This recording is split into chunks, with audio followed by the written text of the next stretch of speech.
Well, hello there, kids. Welcome to the Dill Learning Channel. Today we are going to learn how to fill in a thinking map. This particular thinking map you can download off of our worksheet section, but a thinking map is the precursor to writing. So you need to jot down your thoughts in an organized manner, and then you can go ahead and write. This thinking map is very, very simple and easy to follow, and we have thousands of families that use it and say it's helpful. So let me just first explain what the numbers represent. The numbers represent the order in which you will write your sentence. So this can be used in a beginning level, intermediate level, up to like second grade levels on those grade levels. And then we have a more advanced thinking map for older kids. But let's get started.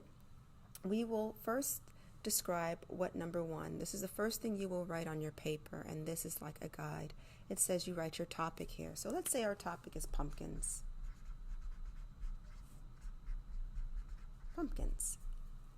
So you will write your topic right here in this cloud. These connecting verbs or connecting words represent what you will circle to connect with your sentence. So we can say pumpkins, and say we're going to use, or you'll ask your child, which connecting verb will we use, or which connecting verb makes sense to go with our topic.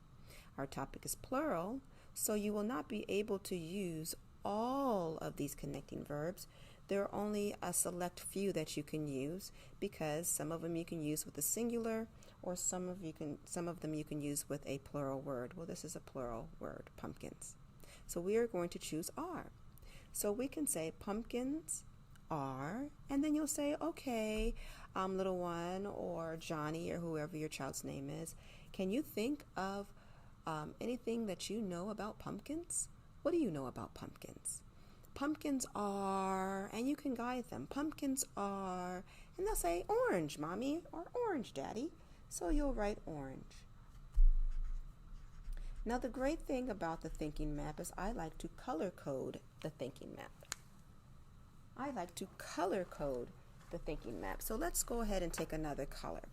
So we'll keep pumpkins, pumpkins. So we've created our first sentence. Pumpkins are orange, period. This is what they will write on their paper. Pumpkins are orange, period. Number one says to write pumpkins. Number two says you're going to write the word are. Number three says you're going to write orange. And number four says that you are going to place your period. Now, if you would like to make a second sentence, then you will color code the connecting word. You will choose another connecting word, and we can go ahead and they will write pumpkins again on the second line. Pumpkins again. Okay. And then you can say if you want to change it to have. Pumpkins have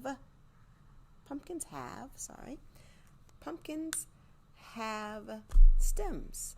They do. They have a little stem at the top. Okay. Pumpkins have stems. Okay. And you can have them think out the box. Okay. Pumpkins are orange. Pumpkins have stems. So they know the orange connecting verb is what their first sentence, and then they know that what is written in blue will be their second sentence. Okay. Now you might be wondering what this and also is. If they are a more advanced writer, then that's when you will start teaching them pronouns or higher learning language arts concepts to where they can use and also, or grammatical concepts. So that might mean that, okay, so we said pumpkins. I have this thing where we say name, no name, name. So you would say pumpkins are orange. They also have stems. Then you go back to name. Pumpkins are big and small, period. Then you'll give your opinion. I like pumpkins because. That is a more advanced writing. But for right now, with the simple writing, we're just keeping it at one or two sentences. I hope this helps. I hope that this will help guide you in writing your sentences, because I know that you're awesome. And until next time, Thank you so much for joining in, and goodbye.